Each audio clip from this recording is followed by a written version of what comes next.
नमस्कार, आप देख रहे हैं आरडी न्यूज़। मैं हूं योगेश चक्रवर्ती। बिहार की सियासत में एमवाई फैक्टर की अक्सर चर्चा होती है। जब भी राजनीतिक बातें होती है तो एमवाई फैक्टर की चर्चा होती है, खास करके चुनावी मौसम में तो एमवाई तमाम राजनीतिक पार्टियों के सर चढ़कर बोलता है और इस एमवाई फैक्टर को तोड़ने की तमाम कोशिश आरजेडी के विरोधी करते हैं, लेकिन कहा जाता है कि एमवाई फैक्टर बेहद ही अटूट है। लेकिन जो लोग इसे अटूट कहते थे वही अब ये कह रहे हैं कि एमवाई फैक्टर में दरार आ गया है और इसमें रिसावट आ गई है और इस रिसावट को पाटने के लिए, बंद करने के लिए तेजस्वी यादव एड़ी चोटी का जोर लगा रहे हैं और 2025 के विधानसभा चुनाव से पहले इस रिश्ते को और मजबूत कर लेने की कवायद में जुटे हैं। इसमें क्या सच्चाई है, आइए जानते हैं सीनियर जर्नलिस्ट अरुण पांडे जी से, जो हमारे साथ इस वक्त मौजूद हैं। सर, तेजस्वी यादव कार्यकर्ता संवाद यात्रा पर हैं, लेकिन इसका एमवाई से क्या सरोकार है और एमवाई जो समीकरण है उस पर इस यात्रा का कितना जो है असर होगा? देखिए, बिहार की सियासत में, राजनीति में जात की और वोट की राजनीति, अपनी चुनावी साल है ये। नवंबर 2025 में 18वीं विधानसभा के चुनाव होने हैं। अब चुनाव नज़दीक आया है तो सारी वो सियासत होगी, वोट की वो राजनीति होगी। जी। किसी के लिए एमवाई, जिसको आप कहते हैं यादव मुस्लिम, एमवाई है क्या है? यादव और मुस्लिम, ये एक समीकरण हुआ जो राजद के पक्ष में दिखता है। अब तक यही जोर घटाओ, लवकुश एक है, कुर्मी और कोयरी। और नीतीश कुमार ने एक ताना बाना बनाया कि वही यहाँ जात की राजनीति और जात के आधार पर नेतागिरी, जात के आधार पर नेता बनते हैं। जी। और अपने स्वजातियों में उनकी अपील होती है, वही उनका जनाधार होता है, मुख्य जनाधार जिसको कहिए, बाकी लोगों को जोड़ कर यहाँ राजनीति साधी जाती है। आज आपने चर्चा की है एमवाई की। बिहार में कोई 18% मुसलमानों की आबादी है और 14.5%, 15% यादव की आबादी है। पिछड़ी जाति में सर्वाधिक यादवों की आबादी है। जी जी, आपने ठीक ही कहा कि पिछले 3 दशक से 1990 में जब पहली बार मुख्यमंत्री बने लालू प्रसाद, तब से राजनीति की एक धुरी है, चाहे वो सत्ता में रहे या विरोध में रहे। और एमवाई यादव और मुस्लिम उनके मुख्य पार्टी के राजद का जनाधार आज भी माना जाता है। और सारी पार्टियां इसी के इर्द गिर्द सब ताना बाना बुनती है कि कैसे यादव और मुस्लिम वोट को साधा जाए, उसको तोड़ा जाए, उसमें हम कोशिश करें। अभी कल सिवान थे तेजस्वी यादव इस चुनाव में। जी जी, राजद जो महागठबंधन का नेता है, राजद, उसके मुख्यमंत्री के चेहरा हैं तेजस्वी यादव।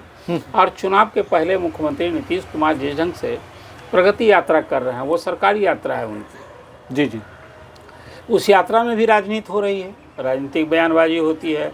अब तो वोट भी मांगने लगे हैं एक तरह से। एक चुनाव में गए, कहा कि वोट आप जिस किसी को दीजिए, लेकिन हम तो भाई कोई विभेद की राजनीति नहीं करते हैं, कोई भेदभाव नहीं करते हैं, तो वोट भी मांग रहे हैं। तो कल तेजस्वी यादव थे सिवान में, और सिवान तो ये जाना जाता है, पहले तो वो सारण सिवान जिसको कहिए देश के प्रथम राष्ट्रपति डॉक्टर राजेंद्र प्रसाद की भूमि रही है, जीरादेई में उनका जन्म हुआ था। तो सारण और जिसको सिवान नया जिला बना है, तो राजेंद्र प्रसाद की जन्मभूमि मानी जाती है। वो सारण कहिए, वहाँ नटवर लाल भी उसी इलाके से आते थे, जिनकी चर्चा देश दुनिया में होती थी। कल साहबुद्दीन थे की चर्चा होती थी, कभी बाहुबली छवि विधायक रहे, सांसद रहे, तूती बोलती थी।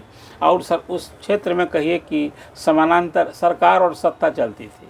लालू प्रसाद के कार्यकाल में साहबुद्दीन का वो जलवा था, लंबे काल तक जेल में रहे और जेल में ही, तिहाड़ जेल में उनकी मौत हो गई। अब उनके सुपुत्र हैं, बेटा हैं उनके ओसामा, अब उनकी राजनीतिक विरासत संभाल रहे हैं।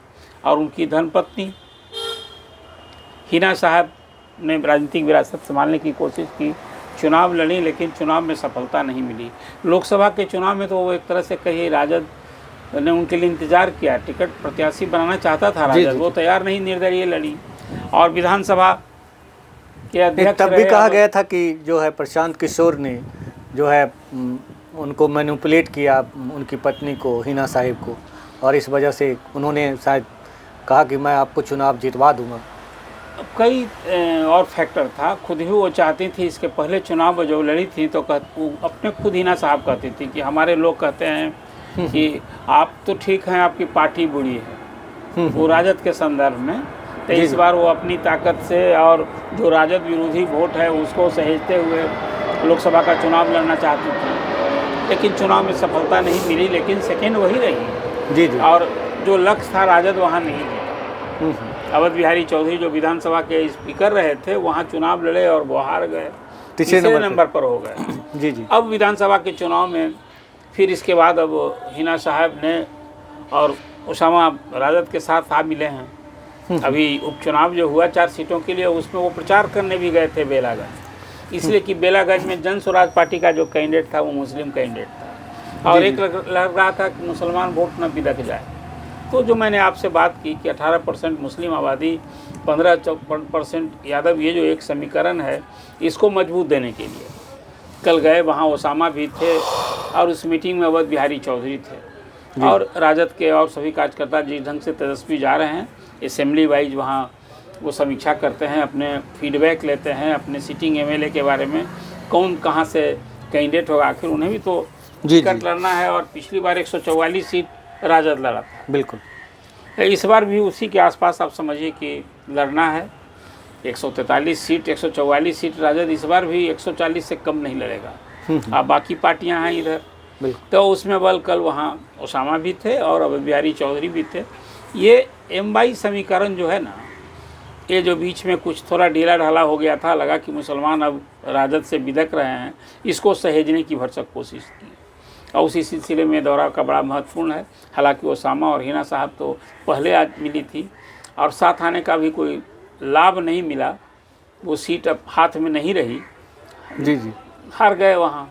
ये बेलागंज की मैं बात कर रहा हूँ। तो कल का ये सबका था कि इस बार मुसलमान वोट का क्या होगा। एक जन स्वराज ने भी पासा फेंक दिया है कि भाई हम मुसलमान की आबादी है तो हम उसी हिसाब से कैंडिडेट भी देंगे, तो 40 कैंडिडेट देने की बात कर दी है। उधर AIM भी एक नया प्लेयर है बिहार की राजनीति में। पिछले चुनाव में 5 सीटें AIM जीत गया था सीमांचल में, हालांकि बाद में 4 विधायक आ मिले हैं राजद में, तो भी हार खाए हुए है। इस बार किसी भी स्थिति में मुस्लिम बहुल क्षेत्र में तो AIM कैंडिडेट देगा ही, कुछ गैर मुस्लिम जिसको कहते हैं वहाँ भी कैंडिडेट देने की तैयारी। ये AIM के जो प्रदेश अध्यक्ष हैं, विधायक अकेले बचे हैं, ये अख्तरुल ईमान के हवाले ये बात मैं कर रहा हूँ, मैंने खुद ही बात की थी उनसे। जी जी जी। उधर जदयू भी निश्चित दाव लगाएगा। पिछले चुनाव में तो NDA को कोई सीट ही मुसलमान कैंडिडेट ही नहीं जीता है। जदयू ने टिकट दिया तो कोई जीता नहीं, तो अंत में बसपा के MLA को।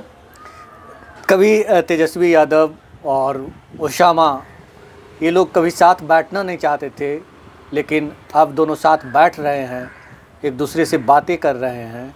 तो क्या मतलब जिस तरह से जो, हालांकि ओसामा इससे पहले ही मिल चुके हैं RJD में, बेलागंज के चुनाव में जो नतीजे आए, इससे भी तेजस्वी यादव को लगा कि नहीं, अब सचमुच कहीं ना कहीं जो है M22 समीकरण में दरार आया है, जिसे पाटने की ज़रूरत है। बिल्कुल, ये तो प्रयास है, तभी ओसामा को मिलाया। पहले ये एटीट्यूड नहीं था तेजस्वी का, ओसामा को मिलाया, और उसमें लालू जी ने भी पहल की। लालू जी भी चाहते थे कि भाई, उनको पता है, देखिए वो राजनीतिक व्यक्ति है जिसको कहते हैं कि बिहार की राजनीति के नस नस जानने वाले लालू प्रसाद से तो लोगों को सीखना होगा, उनकी बोली शैली, देशज भाषा और उनकी रणनीति। तो अब ओसामा और साहब को साथ करने का उद्देश्य यही था कि सिवान ही नहीं, सिवान, छपरा, गोपालगंज, चंपारण, इन क्षेत्रों में भी प्रभाव होगा। तो इस बार नेचुरल है कि इस बार राजद कैंडिडेट भी मुसलमान को देगा, एक अपेक्षित संख्या में। एक कहते हैं सर कि किसी भी जो व्यक्ति होता है उसका अपना एक अलग होता है, तो शहाबुद्दीन का एक अलग था, और वो कहते हैं कि जो उनकी मुस्लिम वोट बैंक पे पूरे बिहार में पकड़ थी, उनके कहने पे लोग सुनते थे, उसामा क्या उस तरह से मुस्लिम वोट को नहीं, प्रभावित देखिए, कर पाएंगे? वो शहाबुद्दीन का भी जैसा आप कह रहे हैं कि कोई फतवा थोड़े चलता था, जो एक बाहुबली छवि थी तो सिवान और उसके नेबरिंग डिस्ट्रिक्ट में प्रभाव था उनका, लेकिन उन्हीं की चलती होती तो फिर दूसरे दल में मुसलमान कैंडिडेट कैसे जीतते थे। हाँ, उस इलाके में प्रभाव था निसंदेह, इसमें कोई संदेह नहीं। लालू प्रसाद के राजकाज में, राजद के राजकाज में हर जिले में कुछ अलग अलग छत्रप हो गए थे। जी जी। तो सारण के क्षेत्र में खासकर सिवान, गोपालगंज, इनमें वहाँ शहाबुद्दीन का एक छत्रप थे, वो ये प्रभाव था वहाँ। जी जी। ये आप कह सकते हैं। अब जब से बेलागंज के बारे में हम बात करें, आपने छत्रप की बात की, तो जो बेलागंज से वर्तमान में सांसद है सुरेंद्र यादव, उनको भी जो है छत्रप ही कहा जाता है, उस रेंज का मगध के इलाके का छत्रप कहा जाता है। लेकिन लगातार जीतने के बाद इस बार उन्हें हार का सामना करना पड़ा उनके बेटे, हाँ, अपने ही घर में।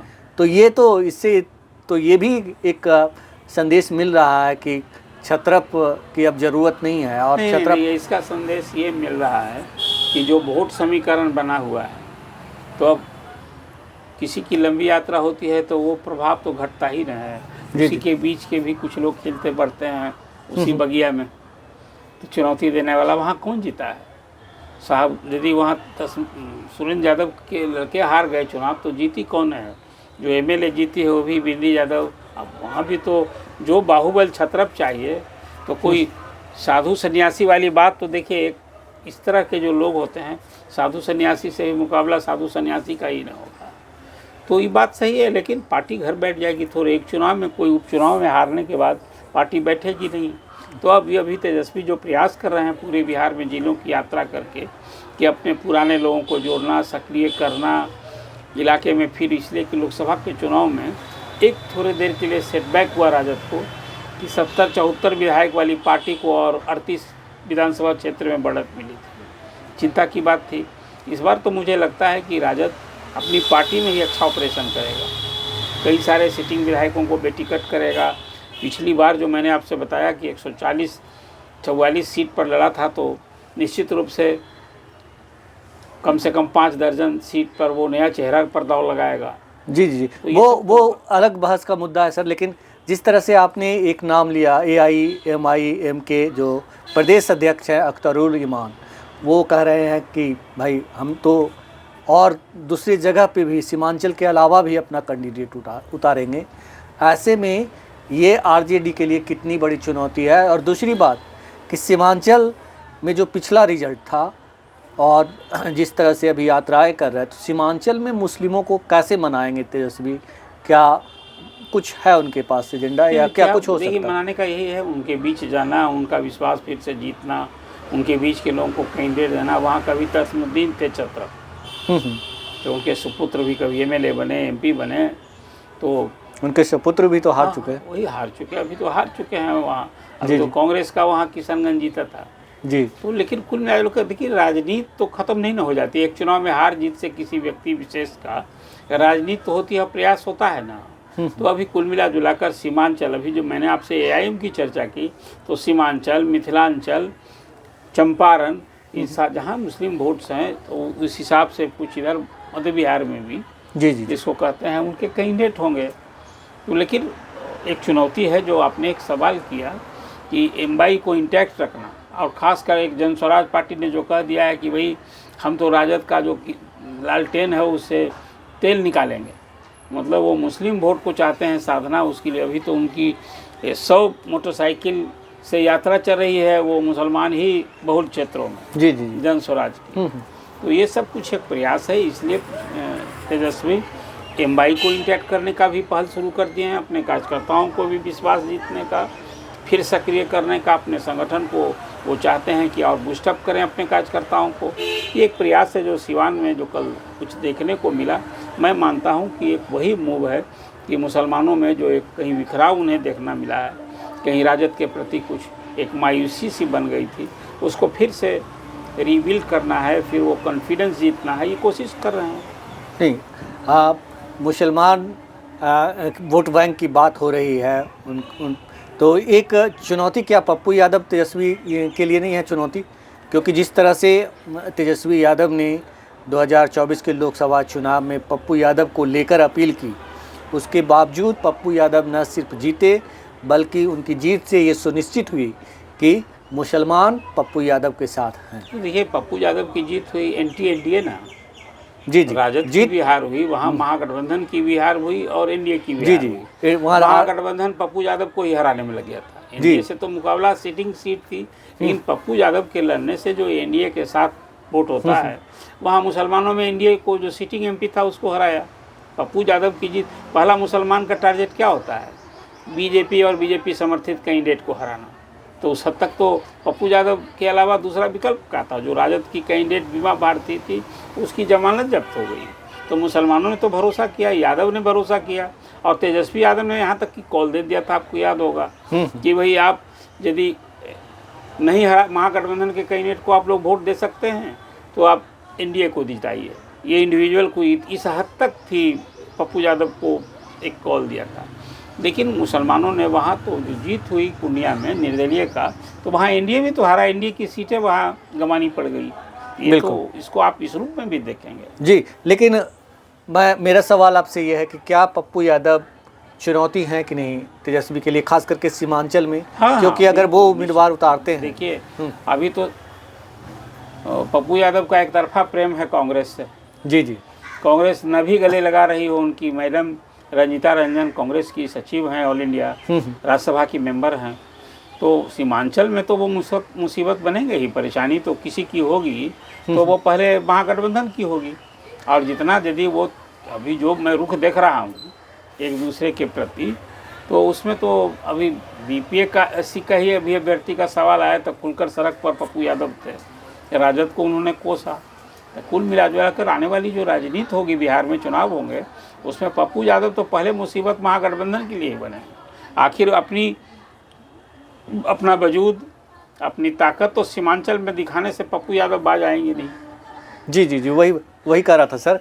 और जिस तरह से आपने कहा कि तेजस्वी यादव सिवान में अवध बिहारी चौधरी और ओसामा को अगल बगल बिठाया और एक संदेश देने की कोशिश की, तो क्या सचमुच एक बड़ा संदेश जाएगा? और जो आपने प्रशांत किशोर की बात की, प्रशांत किशोर इस M22 समीकरण को तोड़ नहीं पाएंगे? देखिए, अभी ये मूव है, अभी 6 महीना, अभी कई प्रयोग होंगे, तो आज हम नतीजे पर जाएंगे। अभी तो हमें लगता है कि ये भविष्यवाणी की बात होगी, जल्दीबाजी हाँ जल्दीबाजी होगी। अभी तो पहल हो रही है, ये पहल कितनी रंग लाती है। कोई कह रहा है कि भाई लालटेन से हम तेल निकाल देंगे, तो सचमुच ये दावा भरी है। अभी तो प्रशांत किशोर ने दावा किया था कि 4 सीटों के उपचुनाव में हम 4 सीट जीतेंगे। बिल्कुल, कहीं सेकेंड भी नहीं रहा जनसुराज।